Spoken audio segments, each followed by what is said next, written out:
All right. Welcome, everybody, to another exciting episode of Under the Dome. I'm your host, Alan Ulrich, here with my partner, Sean Williams. It is now 10 in a row that they have won.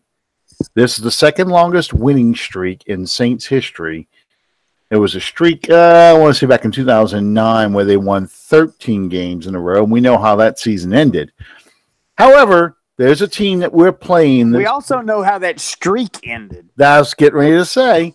There's a team right now who has delusions of grandeur, and they honestly believe that they're going to be able to do to us like they did in 2009 and snap our winning streak with Dak Prescott and Ezekiel Elliott.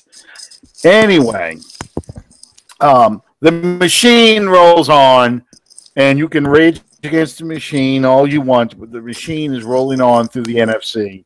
The machine that is the New Orleans Saints. Welcome, Sean. Since you jumped in like that, I'm sorry, I didn't mean to preempt the intro. No, did you happen to see what?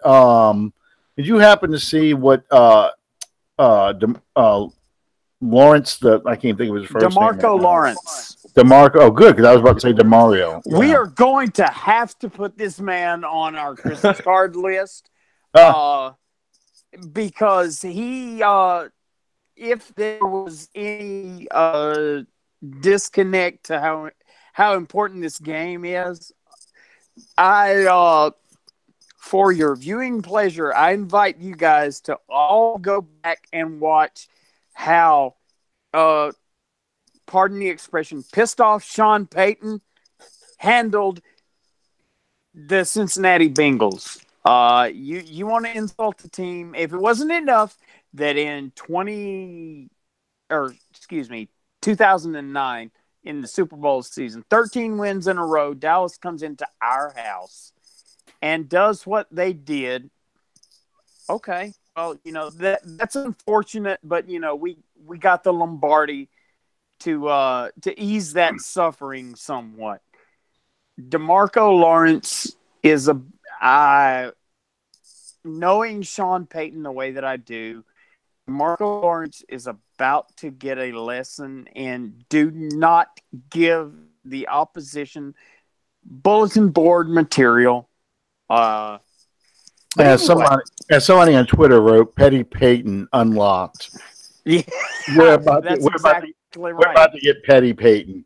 Yes, indeed, and I so love that about him. But really, real quick, we got to pay the bills. I want to thank Fan First Productions for sponsoring our show. We invite you guys to subscribe to us on iTunes and on YouTube. And tonight is very, very, very special to me because in my life, and Alan being on the other side of this equation, kind of left-handedly, in your life as a little brother, if you have that big brother to influence your path in life, to influence you to be a positive force in your life, speaking as a little brother, it's all the more special. I only had one older brother. But when we lived in Oklahoma, my brother had two best friends. Unfortunately, one of those, Mark Benton, passed a few years back. But the other is alive and well in Florida. And a product of that is joining us tonight, as a matter of fact.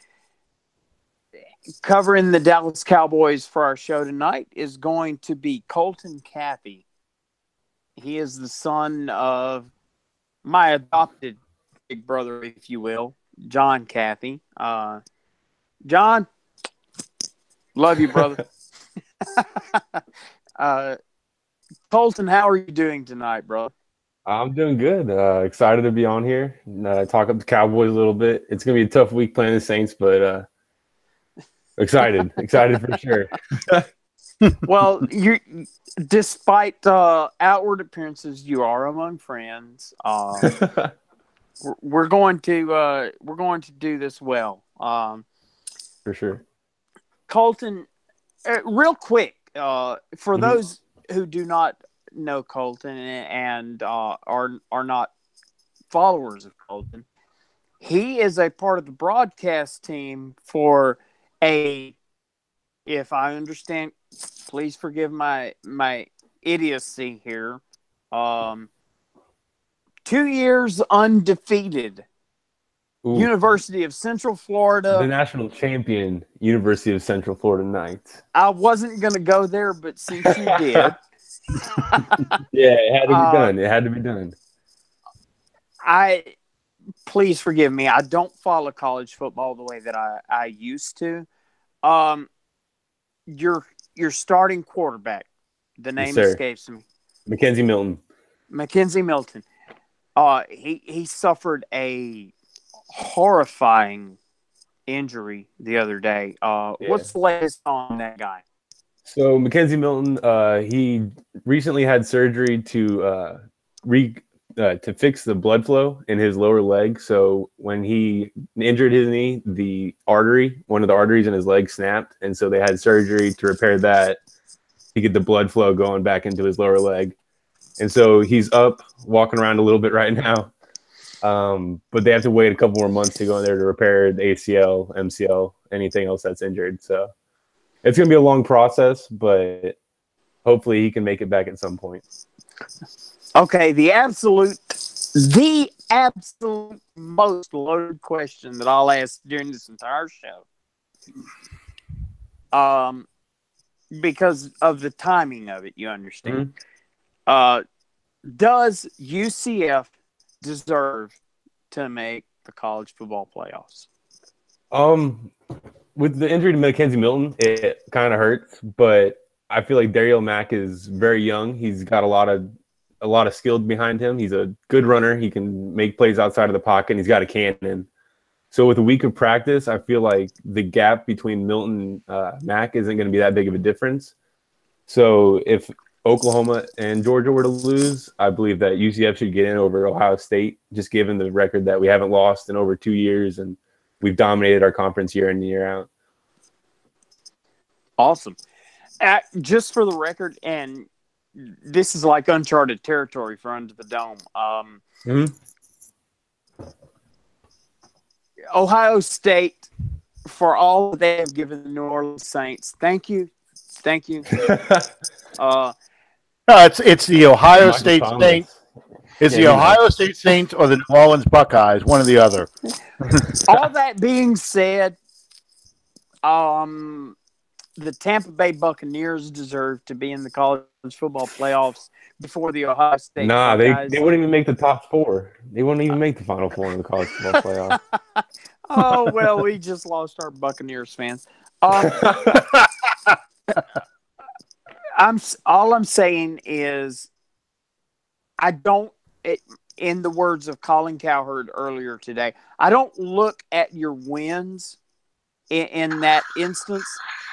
I look at your losses. And you do not, if you're going to be one of the top 4 teams in college football, you do not lose to an unranked Purdue team by 29 points and expect to be one of the Final 4. I'm sorry. I don't care if it's week 1 or week 11. If that happens, you can pretty much forget it. Urban Meyer can grab his heart and look like Fred Sanford. All he wants, it's not going to do any good. But alas, we are an NFL type show. Yeah. Colten, what must Dallas do? Maybe give me 3 things that the Dallas Cowboys are going to have to be on point on for them to have an opportunity to beat this quote unquote juggernaut that is the New Orleans Saints at this point. I don't think it's a quote unquote juggernaut. I mean, the Saints are a juggernaut, but the Cowboys definitely have pieces around them where they could go into this game winning. And to do so, first thing they need to do is control the line on defense. DeMarcus Lawrence needs to get back there, and from help from Van Der Esch and Jalen Smith in the linebacking positions, they need to be able to blitz, but also be able to drop back in coverage when they need to against Ben Watson or even Traquan Smith possibly coming over the middle.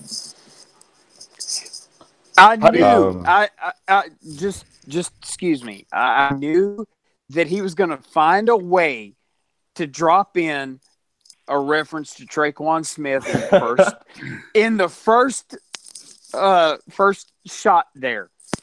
Yeah, I had to throw a little respect on his name, UCF grad, but whatever. Hey, we thank you very much for that addition to this roster. Yeah, he's a nice receiver for sure. Nice deep threat. Another thing they're gonna have to do is utilize the run pass option. It's what they use against the Jaguars, and the Jaguars, I know they've been all over the field this season, but their defense is still really solid, I think. And when they did that run pass option, the defense was on their toes because Dak has the ability to run and make throws on the run. So I think that's really critical. And then the last thing is they got to pick specific moments to hit Amari Cooper deep. Dak doesn't have the ability, obviously, to throw downfield a lot, but he does have a big enough arm where he can hit the deep throw. And if we get the Saints just not paying attention on a play action pass or something else, I think Amari could beat him deep for sure. Do you think that they're going to try and control the clock? Because one of the things I heard on my way in this evening, on way back home, was how teams are starting to question whether or not they should defer to the Saints if they win the opening toss, because they don't want to put that Saints offense out right away and be down 7 points or 3 points. And then on the other hand, they also don't want to worry about the Saints scoring right before halftime, then getting the ball to start the second half, and then scoring again. So now you're behind by double digits. What do you think Scott Linehan and the Cowboys are thinking about as far as controlling the clock and keeping Drew Brees off the field? Well, it all starts with Ezekiel Elliott. I mean, you got to feed him to keep the ball running for sure. Dallas's offense is built for him with the offensive line that they drafted over the past couple of years. I feel like if they're able to run the ball with him and then get some possibly sweet plays out with Rod Smith on the outside to catch it up, even just consistently running the ball. That's what their offense is built for. So if they can do that, limit the amount of time Brees has to have the ball. I mean, Brees can score in a heartbeat. But if Dallas can hold on to it and just let their defense get some rest, I feel like they would have a chance. Right. I'm going to be honest here. Do you think that if they had it got to be a shootout, that the Cowboys could survive a shootout with the Saints? I think they could. Dak proved on multiple occasions in primetime, which is a Thursday night game. Dak's played very well in primetime games in the past, including Thanksgiving, where he threw for over 300 yards. I don't think Dak would be afraid to let it rip if he had to. And I think the addition of Amari Cooper has actually been really under the radar for the Cowboys. He went off last week, but I expect Amari Cooper to just keep being integrated into the offense and go off. So I think Cooper over the top and then Beasley and Hearns over the middle would be really possible move for a shootout with the Saints. Okay. Is that what you would think is the turning point of the Cowboys season so far? Because, earlier in the season, it had rumbles that, Jason Garrett's got to go, that Scott Linehan's got to go, that, Dak Prescott may not be the quarterback, what's wrong with the offense, all these things. What do you think has been that turning point? Has it been the arrival of Cooper from the Raiders?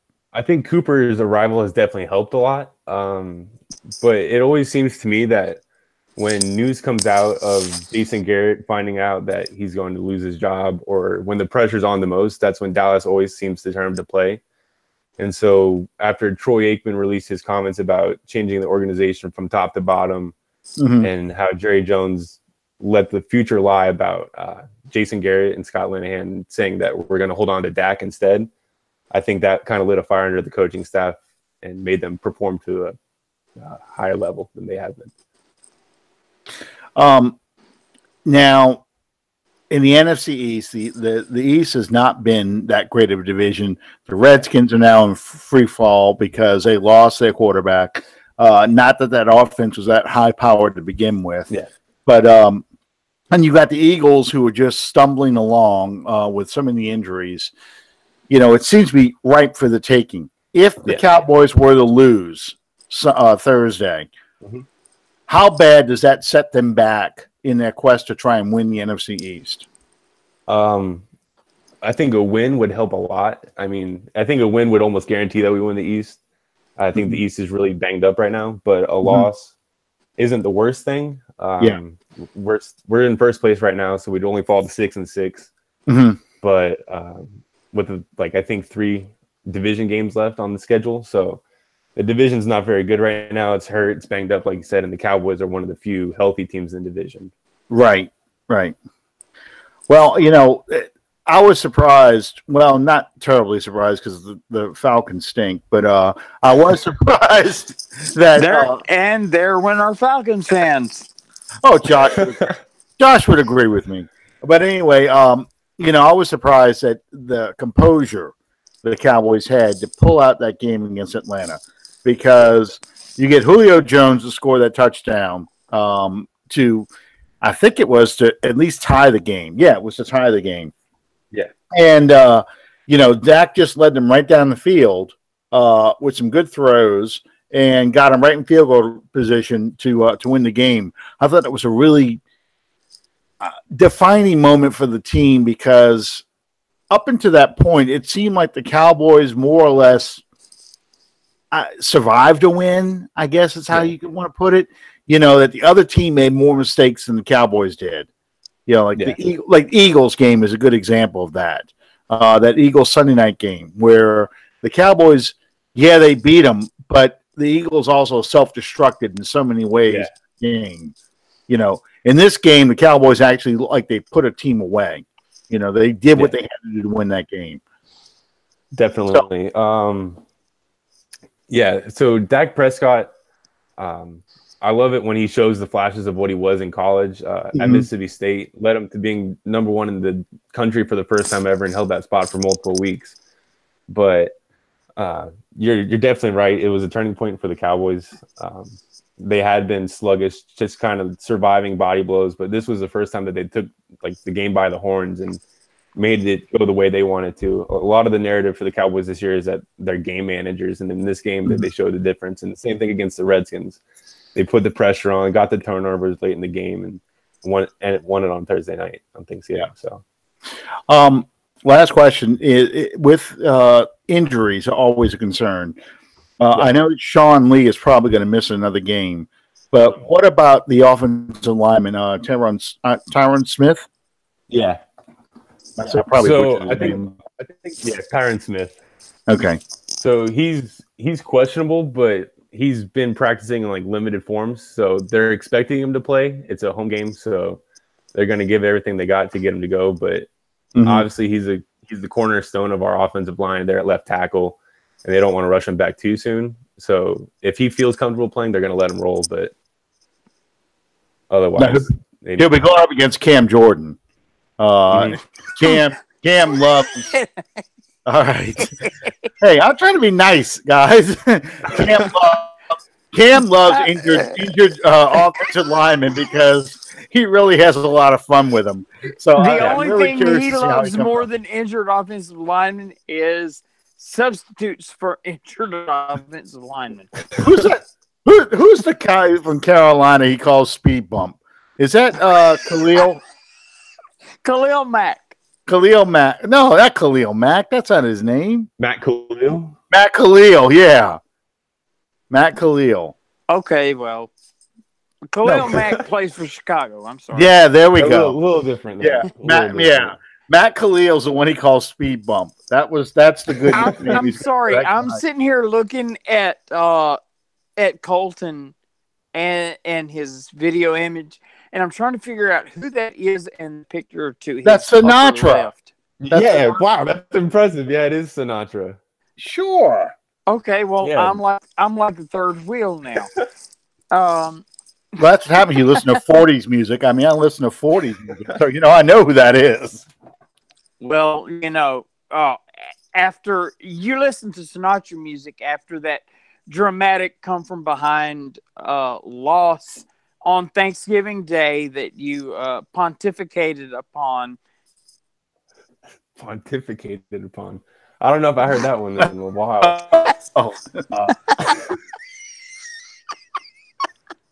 He got a big kick out of my Thanksgiving Day story from 1978. My brother and I playing a football game on Thanksgiving Day, and it was rather amusing. I was 10, going on 11. Read the Facebook post on on the evaluation of that game. You would have thought it was the NFL championship of 1966. Oh my Lord! It was beyond. Anyway, Hey, my aunt even commented on that because she was there for that game too, and she got a big laugh out of that because it was a funny story. I read the post and I was sitting there going, I knew this was coming. I can't comment on it so much because I knew it was coming. And we're driving to our home people about an hour away, and you posted it and pulled it up and I read it, and I'm sitting there going, and I fall over in the passenger seat, and my wife's looking at me going, we might need to have your prescriptions checked. Yeah. But I wrote it for those who don't know, I wrote it in a very NFL filmed John Facenda dramatic style about a game that my brother and I played. He was 8, I was 10, going on 11, and it was a tackle football game, and you're playing with an 8-year-old tackle football. I'm running this dude over with my, dropping his shoulder and running him over as best I can because it's your brother. And, you're a bully. Yeah. Oh, yeah. Absolutely. So my grandfather got a big kick out of this, saying, all right, I'm going to officiate this game. So he just starts throwing. He had a yellow napkin. My grandmother had yellow napkins for Thanksgiving. He had a yellow napkin in his pocket, and he just starts throwing flags left and right, making up penalties. He calls me at one point. He takes away a touchdown. He says, "Face mask." Now I'm on offense. Face mask. We don't have helmets on. And I'm like, he's not even have a helmet. How can? Yeah. Well, that's just it. My brother's 8 years old. He's like, "Oh, that don't matter. That don't matter." Oh, fired up. Call it back. It's got to come back. It's he and I, and there's a holding call. Who's holding? There's nobody here. So yeah, it was a lot of fun writing this thing. And then, of course, at the end of the game, because we had to go eat dinner, my brother takes off and starts running. Well, my grandfather is running interference for him. Like, he's got to call the game. He's stepping in front of me, so I can't, catch up to my brother to tackle him. And he's like, "Oh, Danny scored, touchdown," and I'm like, "You were in the way." So, but to write this thing, I just really got into the whole...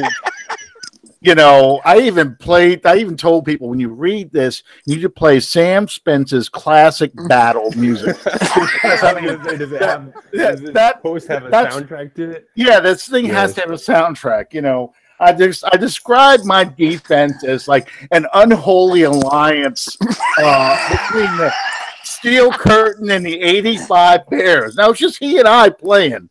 But, I was saying, in the tradition of Jim Brown, Larry Zonka, and Franco Harris, I steamroll my brother as a running back, that kind of stuff. Oh, I was having a lot of fun with it. It was a great deal of fun. And in the end, it sounded like a a New England Patriots reason for why they lost. Oh, bad officiating. Absolutely. Horrible officiating. I don't care if it's blood or not. Horrible officiating. So my grandfather took pictures in an old Polaroid, those Instamatic cameras that you just spit out the little picture. Yeah. And he kept those pictures forever. He thought that was the funniest thing he'd ever seen in his life. Because my brother's going to be watching this thing, but my brother had a nickname, in our family. He was Donald Duck. And we call him Donald Duck because he would get so pissed off about things and start screaming and jumping up and down. You couldn't make out what he was saying or anything like that. And so, that's what made my grandfather laugh even more, because the more things would go wrong for my brother, the more pissed off he would get. So he got a big kick out of my brother. He would love to aggravate my brother. So. He had to help Danny out. I recall going to Woodward Boomers Stadium on 75-mile-per-hour crosswind Saturdays and playing football with our esteemed guest's dad. And you'd be the quarterback and you'd look and there's an open receiver and you rear back and you throw it and you're throwing it at him, but by the time the wind is figured into it, it goes 5 yards behind the line of scrimmage. Anyway,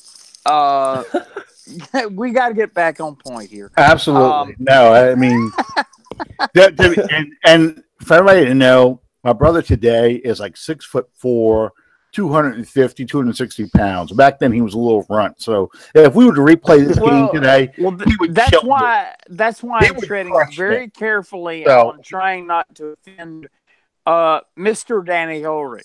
Yeah, I want to finish with that. He was 8. He was a runt. I could run him over. Now that he's his age. Yeah, he would run me over if we tried to play today. It's all love now. That's right. It's all a memory now. I have this really bad image of walking into walk-ons in New Orleans and somebody walking up to me and say, "Hey, do you know me?" No, I really don't. I'm Danny. Pop! Hitting me in the face. Nah, that's not him. That's not him. That wouldn't be him. He'd get a big laugh out of all this. He really would. So, anyway, Colten, let me ask you this: should things pan out to the way that all indications seem to be, and the Saints find a way to manufacture a win out of this game come Thursday? Mm-hmm. What does that mean for the Dallas Cowboys season? Is it over? Is there hope for beyond the horizon or what? Yeah, so I actually think this game is like almost playing with house money. Every team in the NFC East has lost to the Saints so far this season.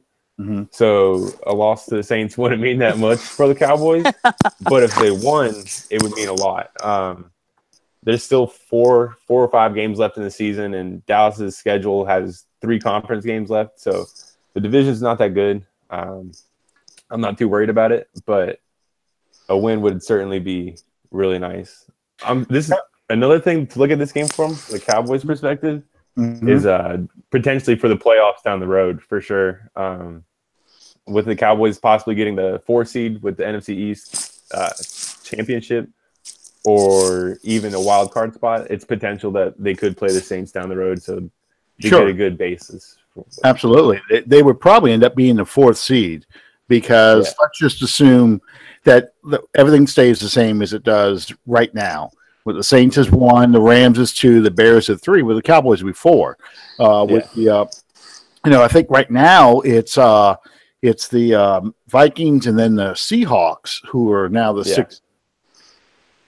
So, here's the thing, though. Okay, let's just I'm not trying to put you on the spot, but let's just assume that the nightmare happens. And somehow, the Cowboys lose to us this week. They play the Colts. They play the Eagles first. So it's the Eagles rematch, this time in Texas Stadium. Then you play the Colts, another hot team right now. Then the Giants, who knows what's going to – I'm sorry, no, the Bucks. The Bucks and then the Giants the end of the season. Okay. Let's just say the Cowboys lose 4 of these next 5 games for just whatever reason. Is Jason Garrett really on a hot seat, or is this one of those things that Jason Garrett's going to get fired when Jerry Jones dies? I mean, is he like, Rasputin? You just can't get rid of him? It's definitely something that I thought about for the longest time. I truly never thought that he would fire Jason Garrett, but I believe this season he's received a lot of backlash over Jason Garrett's performances. Right. And people are like calling for him to step down if he doesn't do anything. So I don't think Jerry would let himself fall that far. I mean, after all, his main goal is to win. I mean, he's won multiple Super Bowls with the Cowboys under his ownership. And so that's his main goal in the end. And I think he can only go against the people and the results for so long until he has to make a move. So I think if the worst were to happen, I think this would be Jason Garrett and Scott Linehan's last season in Dallas. But the way things are looking, I don't know if that's going to happen right now. No, I totally get that. That's why I'm just saying, let's just say it all falls apart at the end and this is what happens. And the only reason why I'm asking this is because it seems to be that of all the coaches that Jerry Jones has had, he has given Garrett the most rope.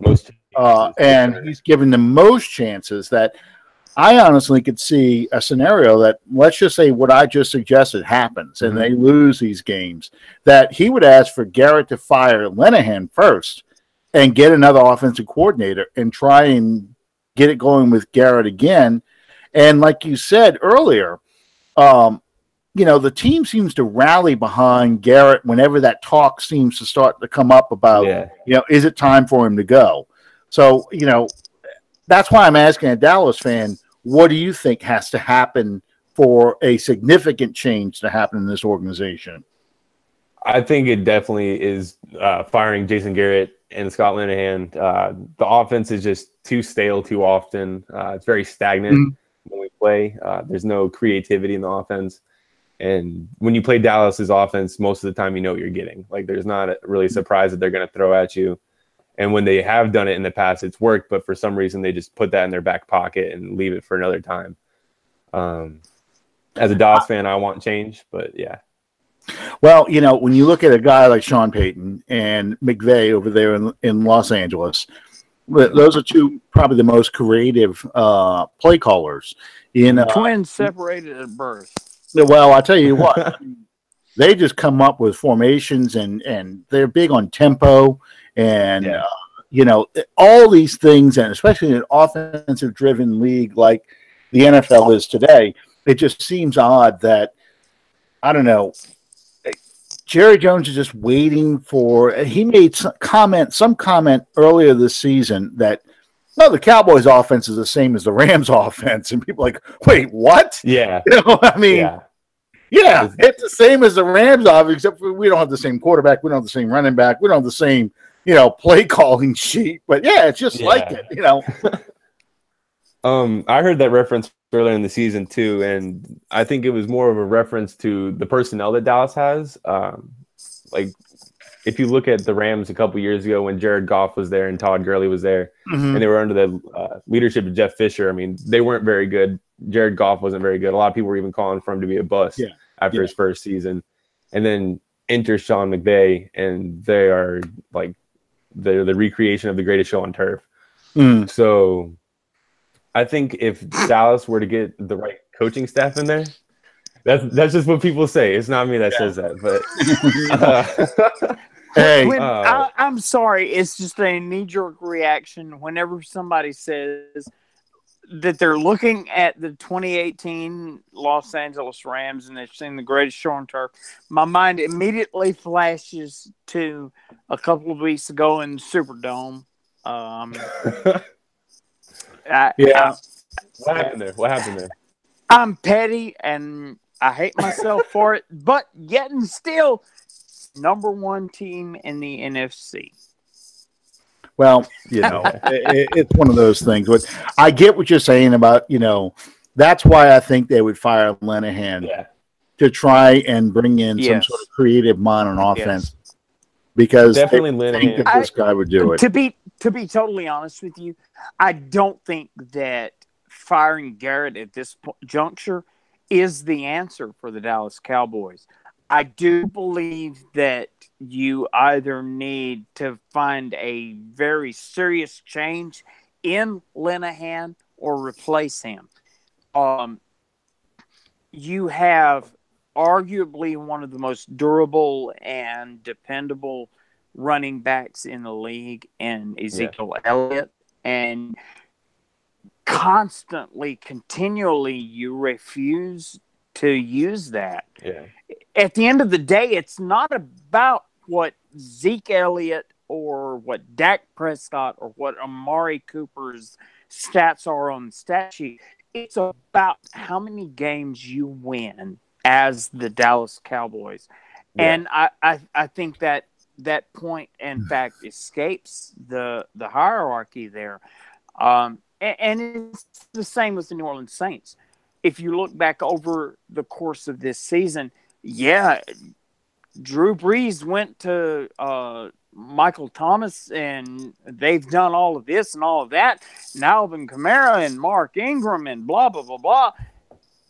At the end of the day, what matters the most is how many wins you post. If Ezekiel Elliott leads the league in rushing and receiving and blah, blah, blah, blah, it doesn't make a bit of difference if the Dallas Cowboys are not winning games. Yeah, and I think that's something the Dallas Cowboys have been missing on a lot. It's just more of a double-edged sword right now because they're doing both. I mean, recently they've been winning, but earlier in the season they weren't using Zeke and they were losing, and I think that's what called for the firing of Linehan and Garrett earlier in the season. But recently, since they've been using Zeke more, I think Zeke's been getting over 20, 25 touches a game recently, and the results have been showing. So I think it's hard for fans to not call for Zeke to touch the ball more because they've seen results. But definitely, I'm here to tell you, in terms of a New Orleans Saints fan, partisan, militant, however you want to classify that, my living nightmare is the fact that Dak Prescott turns around and hands the ball off to Zeke all day. Because obviously that keeps Drew Brees, Michael Thomas, at Alvin Kamara ad nauseum. That keeps all of our weapons off the field. But looking at it logistically, I've seen where Scott Linehan doesn't do that.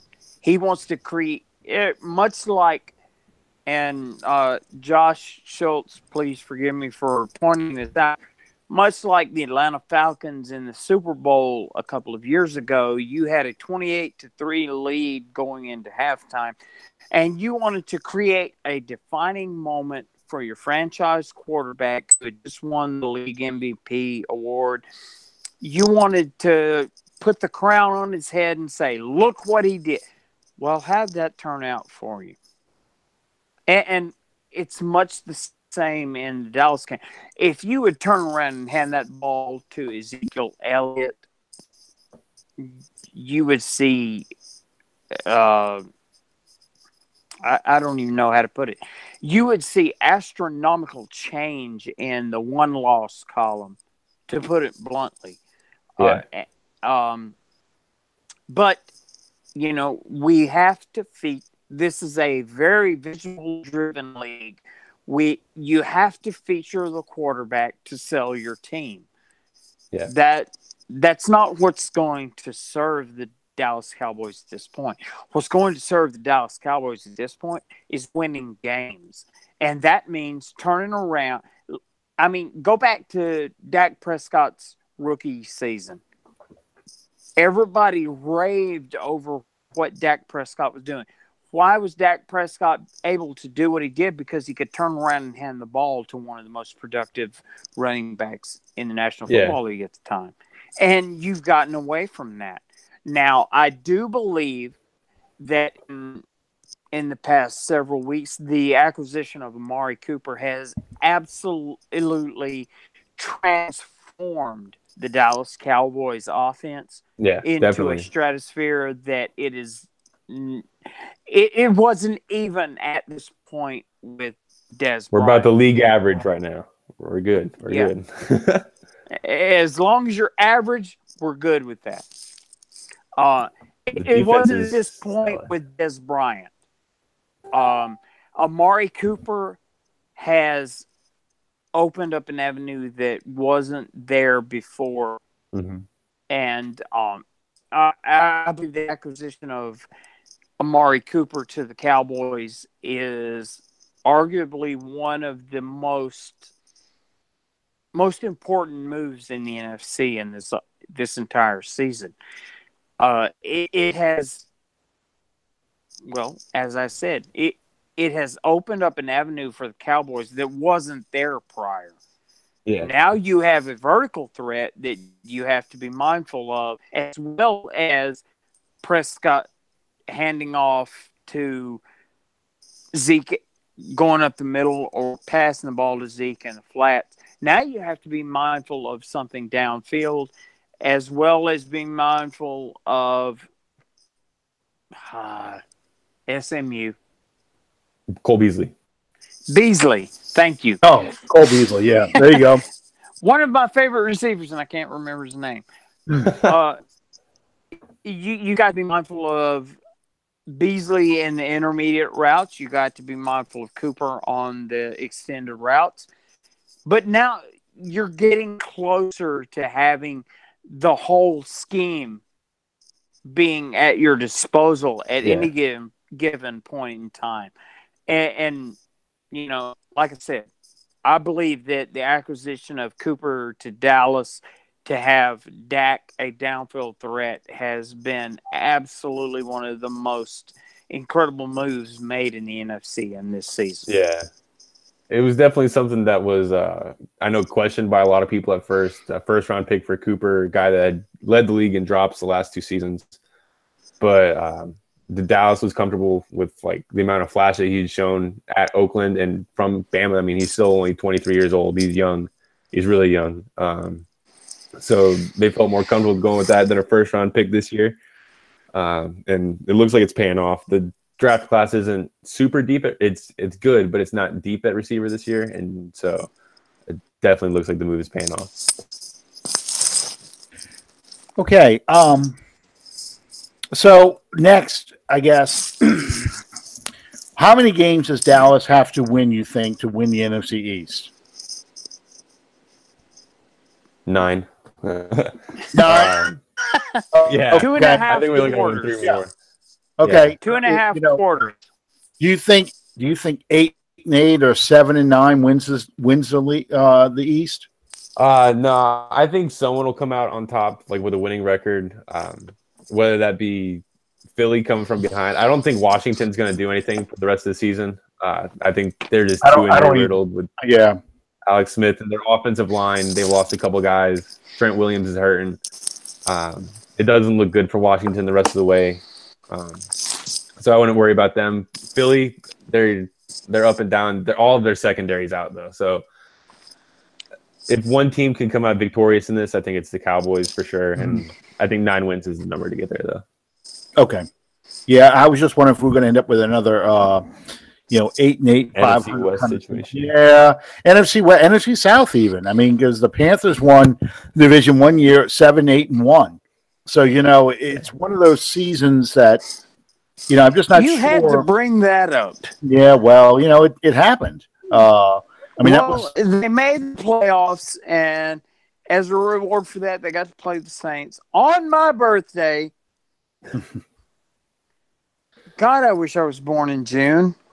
Isn't it if the Saints win and the Panthers lose on Sunday, they clinch or if the Saints win on Thursday and the Panthers lose, they clinch the division? Yeah, that's what they do. We need one more Panthers loss to clinch the division. Yeah. Or even if the Panthers win, I believe if we win next week, I think we clinch the division next week, regardless what the Panthers do, because I think at that point it's mathematically impossible for them to win the division because they already have 5 losses. Yeah. Yes, 6 and 5. Yeah, they've got 5 losses. So, with 4 games left, and you got 5 losses, you can't. Yeah. They couldn't do it. So anyway, so that's why I was curious if there's, I don't know. I don't think they'll catch up to the Bears to move up to the 3rd seed, but I just didn't know what wins the East this year. And I thought 8-8 would probably win the East. A 9-7 record would be a good record to have, but like we just said, if you have 3 teams next week all tied at 6-6 with 2 divisional games, and 2 of those games are against teams that you've either beaten already. Well, I think you have. I think you beat the Giants and the Eagles already. Yep. You can pretty much sew up the division just beating those 2 teams. Regardless if you beat it's somewhat like what you and I were discussing off air. It's not in the NFC East this year. It's a lot like what the past several years have been in the NFC South. It's not so much a winner as it is a survivor. Yeah, and it's not pretty for sure, but I think a lot of the teams are catching fire late, like the Cowboys catching fire late.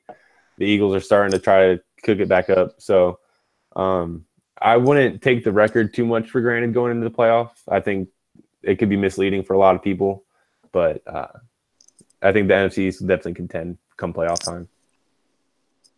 Okay. Well, we want to thank let me see how to.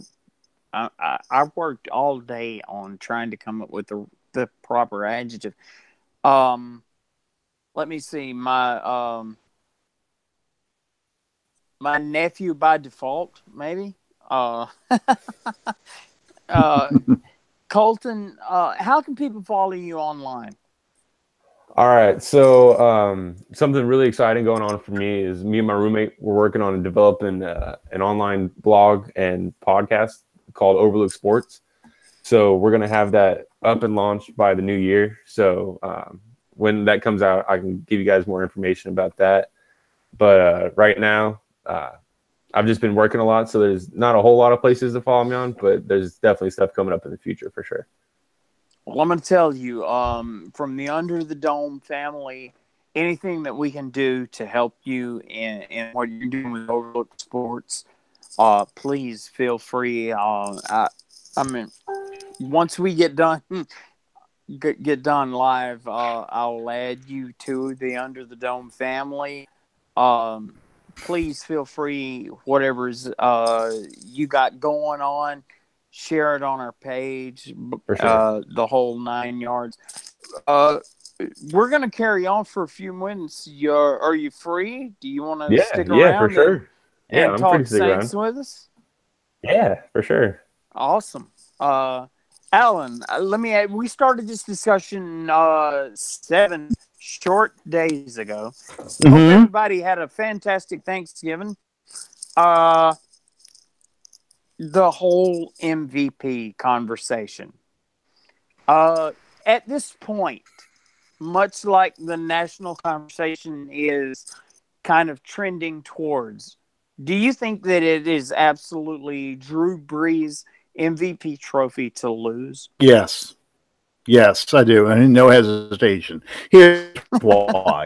I mean, look, I'll be honest with you. The man, except for the BS interception he got against the Falcons, where, I guess you do get a pick because you tackled, they tackled the receiver, so he's on the ground. The ball is coming to him.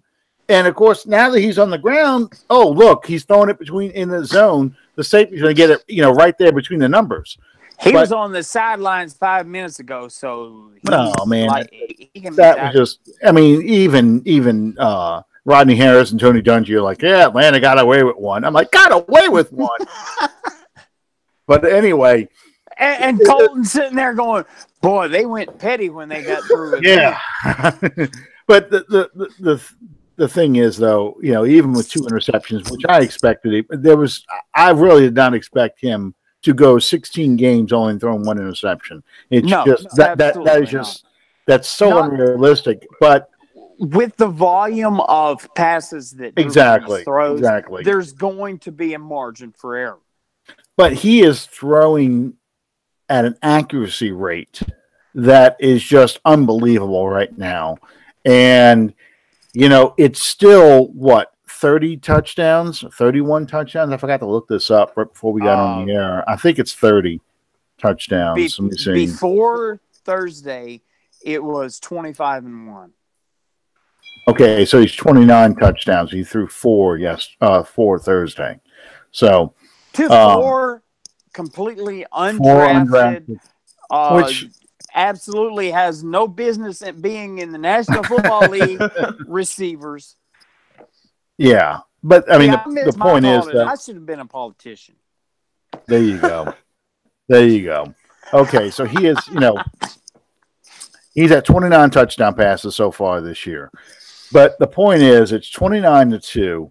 He is on pace to get 4,700 yards, 4,800 yards, nearly 80% completion percentage, the upper 70s completion percentage. I mean, he is at 39 years old. He is playing at a level better than any level he has played with so far. And then you look at Mahomes, and they were off last week, but 2 weeks ago in that shootout against the Rams, he turned the ball over 4 times. See, that's the thing. The national media as a whole, they want to go with what's new, something that can perpetuate their conversation, their agenda, if you will, for the next 5 to 10 years. And they wanted to go with Mahomes. Yeah. And I need to give complete credit to Colin Cowherd. Excuse me. Well, I kind of threw up in my mouth when I said that. I have to give credit because in the biggest games, at the biggest moments, you need your NFL MVP to stand out.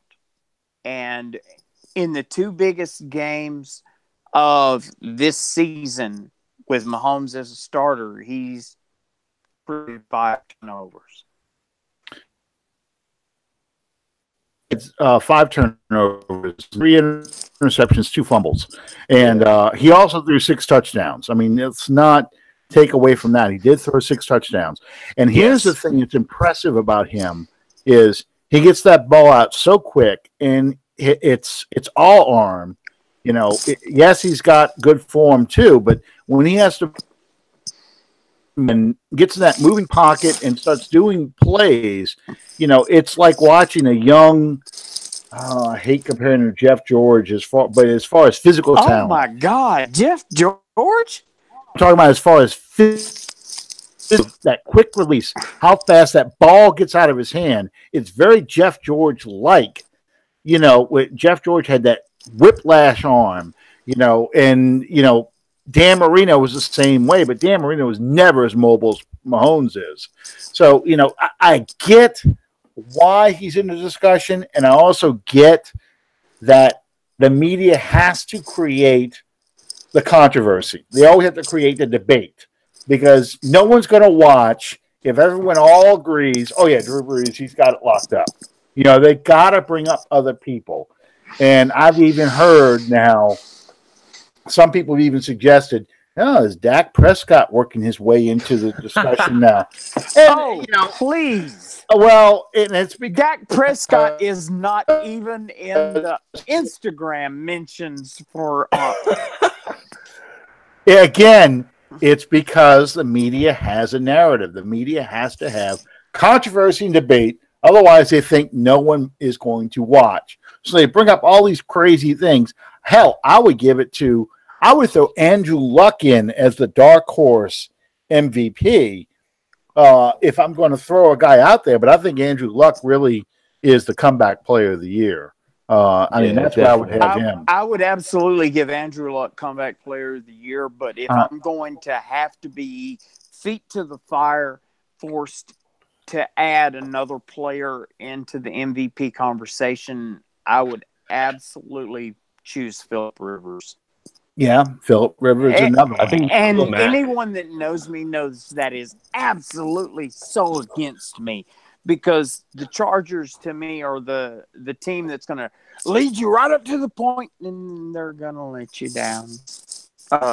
You're going to ride the roller coaster right up to the top, and it's going to nosedive. And then go back to the preview show. Go back to the preview show. Who is it in this group that said they could see a Saints Chargers Super Bowl? I did predict that. Chargers coming under the radar. Yeah, I don't know. They went down 10-0 early against Arizona on Sunday, and I know they came back and won like 42-10, which is ridiculous. But I think Rivers was like 29 or 29. 29, yeah. 25. It's unbelievable. 25 of 25. Yeah, 25 1 point. Defense is my knock on the Chargers has never, ever been Phillip Rivers. Phillip Rivers is as spot on as a young Drew Brees ever was. It's just that they have never surrounded him with the playmakers / talent that he needed to take this team from being just one of those considered to the next level. Well, here's the thing about the Chargers for me. And, we're going to go into this in a minute, who we think the top 4 teams are in the league. But here's the thing with the Chargers. They play in a soccer stadium that's filled mostly with the opposition fans. Yeah. They have no fan base. They have no fan base in Los Angeles. I mean, the Chargers as a Los Angeles franchise, yeah, I mean, there's no loyalty to the Los Angeles Chargers. They, 60 and 61, when they were in Los Angeles as part of the AFL, there's nobody that's, yeah, well, they're back. Nobody thinks like that. The people that go to the Chargers games are either Los Angeles fans that are fans of the Raiders, or they're there for a good time. Yeah, that are misplaced. They're fans of the Rams who just want something to do, or they're San Diego fans that are going to watch the Chargers get their ass kicked because they left their town. Well, and that's the thing here. You got all this opposition against the Chargers being in, and I think the Raiders, if the Raiders would have moved to Los Angeles, they would outgross both the as bad as the Raiders are, the Rams and the Chargers right now. I mean, just because they've got the loyalty. They really do. The Rams, the Raiders, the Raiders are very popular in Los Angeles, and the Raiders have always been popular in Los Angeles. That's why I'm waiting for the meme of the Brad Pitt face in what was the movie the Las Vegas movie that they made? I have no idea. Blow? Ocean's 11. I'm thinking Johnny. The second one that they made, he walks outside of the apartment building and his car explodes, and he sits there and he goes, I'm waiting for that face that people post up about Gruden, where he's tanking this season, and he's the most popular game in town. Yeah, well, I'm telling you, the Raiders, the Raiders are doing Jimmy Johnson, Dallas Cowboys. Just trust me on that. Yeah, absolutely. That's exactly. The Raiders are absolutely tanking. Anything that they get along the way is just bonus. Yeah, and he's got 5 first-round draft picks to show for it. So, and people are saying Derek Carr. Derek Carr is yesterday's news. Yep. He will be on the first train out of town just as soon as Gruden finds a replacement for him via the draft. Gruden's replacement gets him this year, though? Gruden's dream replacement for David Carr is playing for Alabama right now. Absolutely. I told my son this afternoon. Yeah. Gruden is going to maneuver himself into being able to draft Tua. Mm-hmm. And if it takes dropping 20 games in a row in the National Football League, he's willing to do that. He signed a 10-year deal. And then moving to Las Vegas. So it's like, it doesn't matter if the fans don't like what I'm doing. Yeah. You know, it's a long-term plan. You're moving to a town where they have never had an NFL franchise before. They're going to love you for 2.5 seasons worth of season ticket sales. And fans, people are going to be like, hey, let's go to Vegas to watch a game. Hell yeah. You know, it's a win-win for them. So you cannot look at that as short-term success. You have to look at this in a long-term vision, and that's how the Raiders are playing this game. But going back to the Chargers, what I was going to say about the Chargers is if the Chargers are able to win, I don't think they'll win the AFC West, but they're able to get in the playoffs and win in the playoffs and work their way to the championship game with no support, no fan base, in a 30,000-seat stadium full of other fans. You know, that is got to be one of the most impressive things I have ever seen in my life. And, you know, in any other city in the NFL, even San Diego, they would be throwing ticker tape parades and they would be screaming about, you know, this is an MVP team. If you were able to pull all that off and with that franchise, with, you know, the owner dying and it's an incompetent owner anyway, you know, a bad GM. I mean, the Chargers have so many things working against them, and yet they are able to win. It's just incredibly impressive.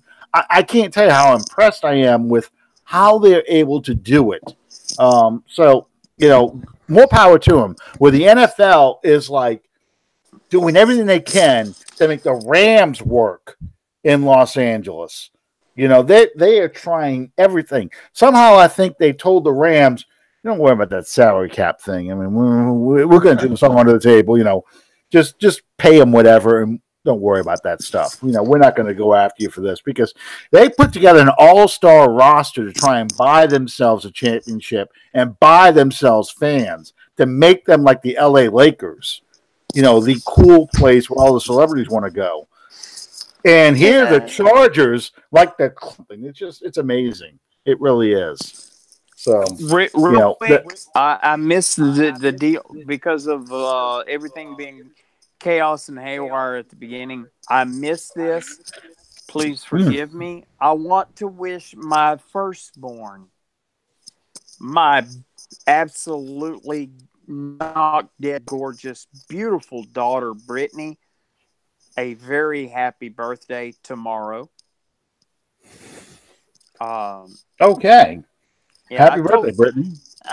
I told her, you're going to have to tune in for the beginning of the show. Well, I hope she stuck around. Nah, she didn't. I can see already. Yeah, she's like, I watched the whole show. I said, did you really? She said, no, not really. Yeah.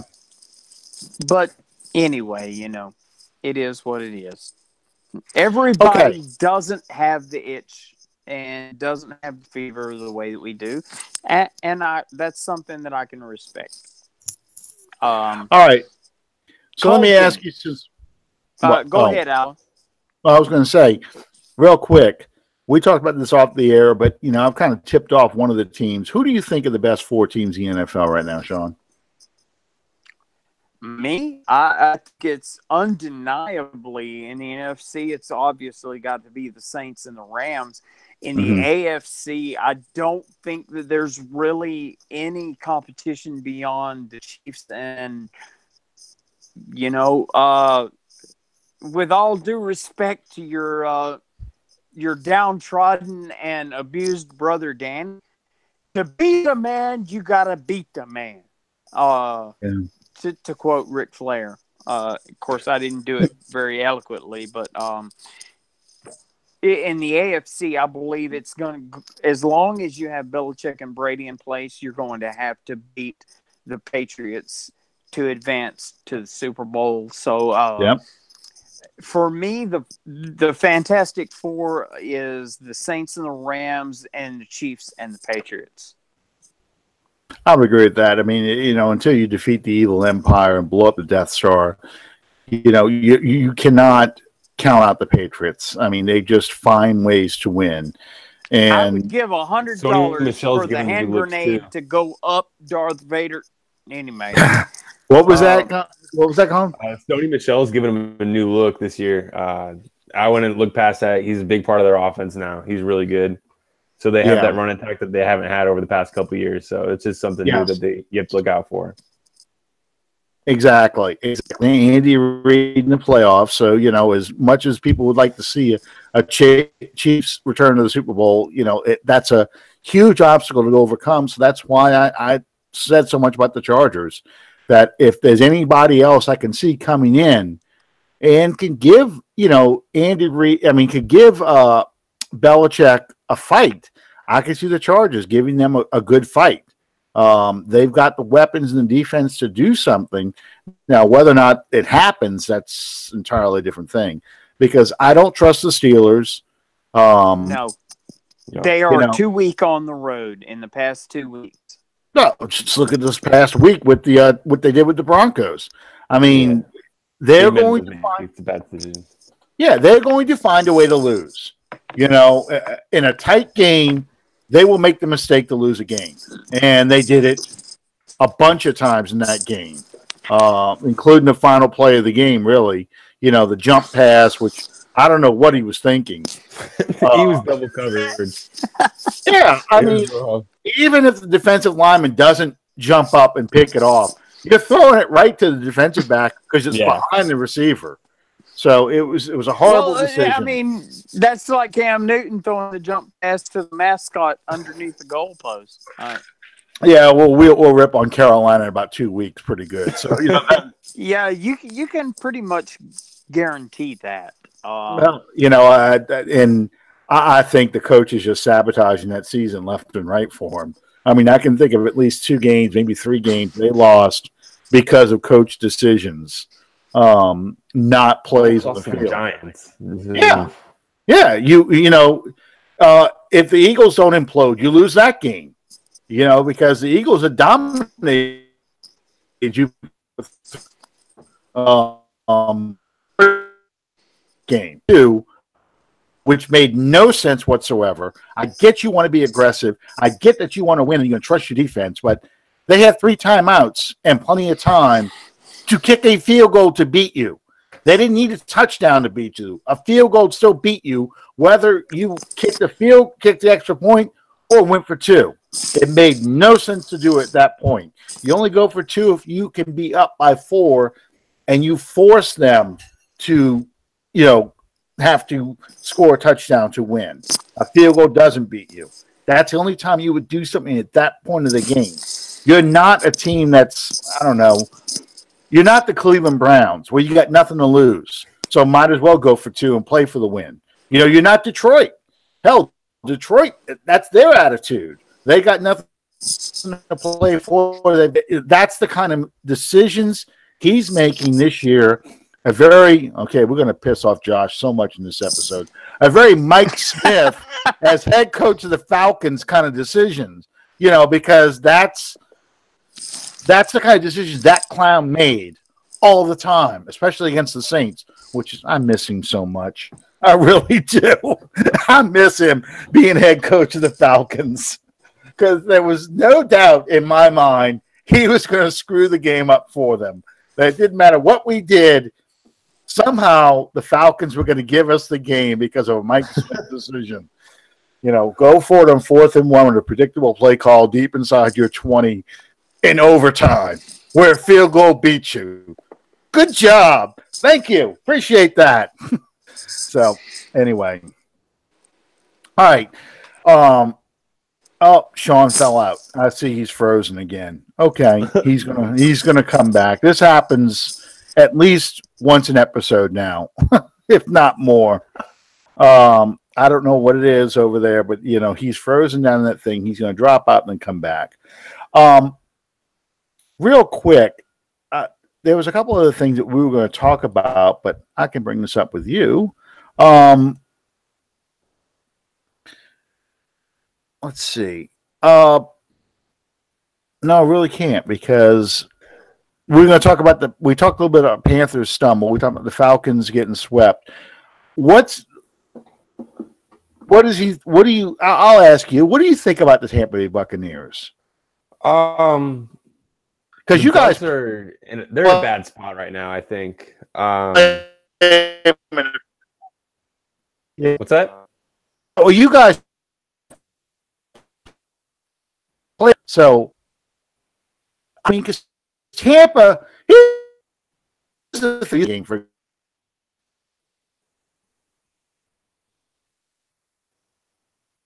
500 yards, because it's zone, and they won this past week because they didn't turn the ball over. But they have a habit of turning the ball over and making critical times, and yet they've got an offense that can put up a lot of yardage on you and move the ball up and down the field all day on you.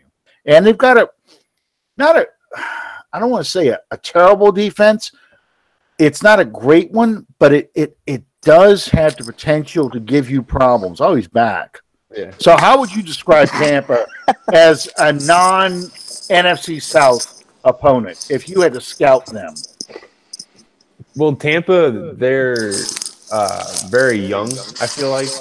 As odd as that sounds, even though Jameis Winston's been in the league a couple years, he still makes poor decisions. I know he's been working on it, but he just doesn't seem to be comfortable back there sometimes. Like, he doesn't seem to know what reads to make or what moves to make when the rush is coming at him.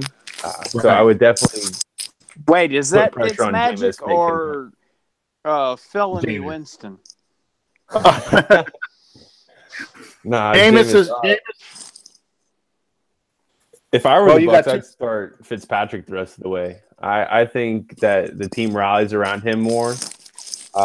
He's a better leader, I feel like. I think that he gets more out of his players. They play harder for him. That's something that they don't do for Jameis Winston. So, Well, and here's the thing, and that's what Sean was trying to say, I think. You have, and then you've got Fitztragic. You get a lot of both quarterbacks tend to put the ball on the ground or make mistakes throwing it to the opposition. I agree with you. I think Fitzpatrick, for the most part, has a better chemistry with the receivers, gets the ball out better, runs that offense a lot better. Yeah. The problem is he's limited not only by age, but by talent. And if you have to put the game on his shoulders, it's not a good thing for him. And that's why I said, the Bucs defense, they've got players, they've got things that they do well, but not consistently. So it ends up being back on whoever the quarterback is going to be playing today, their shoulders, and I think that's where everything goes wrong for Tampa. It's that offense. They'll put up a lot of yards, but they'll make mistakes, and that'll cost them games. Well, go ahead, Sean. You've got Fitzmagic for the beginning of this game, and then Winston, and then you have Winston for the beginning of the next game, and then Fitzmagic for the second half, and then Fitzmagic for the beginning of the next game. It's not going to end well, in my opinion, for the Tampa Bay Buccaneers. They can find no continuity whatsoever in their offense, and all of your your playmakers. Let's break that down even further. You've got Deshaun Jackson, the only real vertical threat that you have. He's going to play better, obviously, with Fitzpatrick. You have your most dependable and reliable target being Mike Evans. Mm-hmm. Yeah, Mike Evans. Yeah. He's gonna drift towards Winston. And I say that to illustrate the point. You're looking at basically a divided team. And until you find a way to make this team back together as one, and Unfortunately, I don't like to say this. I don't like to advocate this. But unfortunately, the only way that that's going to happen is with change in leadership, in my opinion. Yeah, Well, I yeah, think Dirk Cutter needs to go. I think Derek Cutter goes. I think both quarterbacks go. I think the Tampa Bay Sure. Buccaneers cut their losses with both quarterbacks. They look for a caretaker quarterback, and they're going to draft somebody. I don't know who that will be. Well, I don't know if they have to get rid of Fitzpatrick. I think he could fill that leader role still. Mm-hmm. It's possible. I can see that As a too. backup necessarily, like definitely draft a quarterback still, but keep Fitzpatrick on the run just as an emotional vet, almost like a Drew Stanton up in Cleveland. Yeah, Well, I can see that. I would go out on a limb and say that the only reason that Dirk Cutter was not fired last year was that they could not come up with the juice to entice Gruden to come back to Tampa Bay rather than go to Oakland. If Gruden would have been even remotely interested in the job, they would have fired Dirk Cutter in a eye blink of a heartbeat. Well, this is Bill Parcells all over again. How many times did Tampa flirt with Bill Parcells to be their head coach, and Bill Parcells just to say no? It was. I mean, 100 times.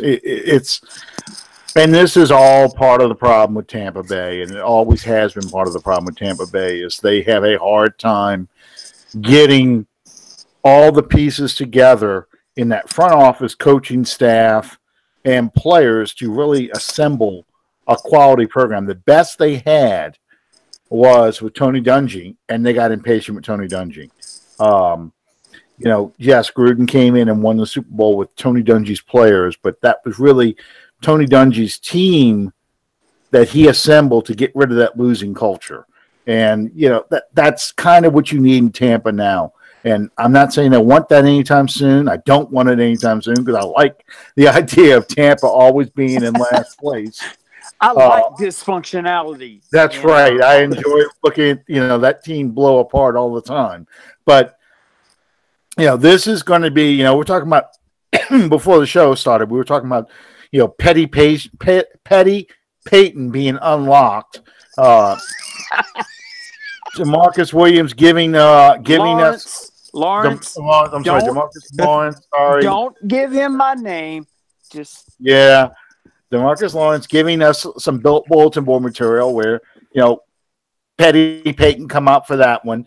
Believe me, after the only game we've lost the whole year was Tampa Bay Super Bowl.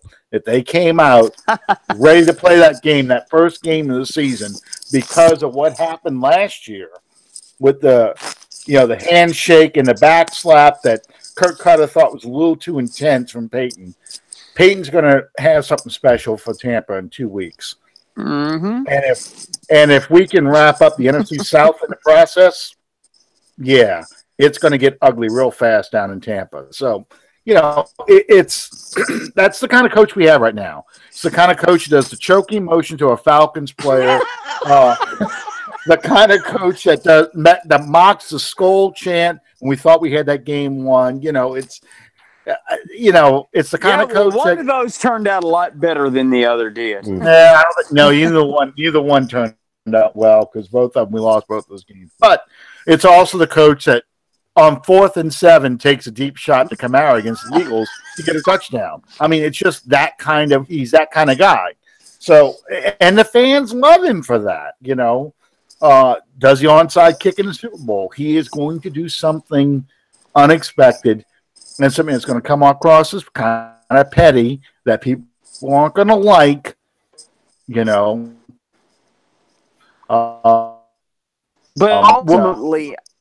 But ultimately, I think that what you're alluding to, when in the final scheme of things, you're talking about a man that, when it comes right down to it, is going to go for the win rather than the tie, rather than an admirable loss. He is going to go down fighting. The cartoon that I grew up seeing of the bullfrog flipping the bird at the stork, going the last act of defiance. That's absolutely Sean Payton. Oh yeah, absolutely, absolutely. Okay, so we got to wrap it up here because as usual we're way over time. Already, I've only been cut off once. That's it. That's it. Thank you guys for joining us. And I know Sean asked you already how people should follow you, but go ahead and remind everybody how people can find you on social media. So there's no social media right now, but in the future, in the upcoming weeks, we're going to create an account, get some stuff going. And once I get that, I can send you guys a link and you guys can post it. But just be on the lookout for Overlook Sports. It should be interesting. Okay, good deal. Good deal. Well, thank you for joining us, and good luck the rest of the way. Just not good luck Thursday night. Yeah, good luck beginning Friday morning at 7. There you go. And we may see you again in a few weeks. We'll see how this season plays out. So thank you for joining us. And Sean, anything you want to say to wrap it up? Real quickly, I wanted to thank Colten for joining us. You have no idea in my heart of hearts what this meant to me to have you on here. Give your dad my absolute love and affection and my best. Sorry guys, y'all gonna have to suffer with me. I'm having a me moment. Thank you so much for joining us. If there's anything that we can do either for you, for Overlook Sports, please feel free to call on us, as well as use our page to promote the work that you do anytime, anywhere, man. All right. Appreciate that. Absolutely. Thank you so much for joining us tonight, Colten. We appreciate it. Appreciate you having me on. All righty. All right, guys. Well, thank you all once again for joining us. And then tune in next week where we should be talking about win number 11 in a row. And whether or not we won the NFC South, depending on what happens between Carolina Panthers and Tampa Bay Buccaneers, we could either win it this week or next weekend. And we get a mini bye after this. We have 10 days between the Thursday night game and our next game, which would be at Tampa Bay. So that's a good time for us to get kind of healthy and get everybody back ready to go for the rest of the run. What are you laughing about? You said that, and I'm flashing back to that scene in Little Giants where I forget his name, but Al Bundy says, "Hey, you can either we can kick off to you and we'll take it away from you and ram it down your throat, or you can kick off to us and we'll ram it down your throat." There you go. Tampa Bay, Carolina, get ready, baby. It's coming. Get off the tracks if you don't want to be run over by the train. Yeah. All right. All right. That's as close to trash talking as I'll get. Yeah. There you go. I just make veiled insults. Anyway, good night, everybody. Thank y'all for joining us. Love you guys. Thank you so much. See ya.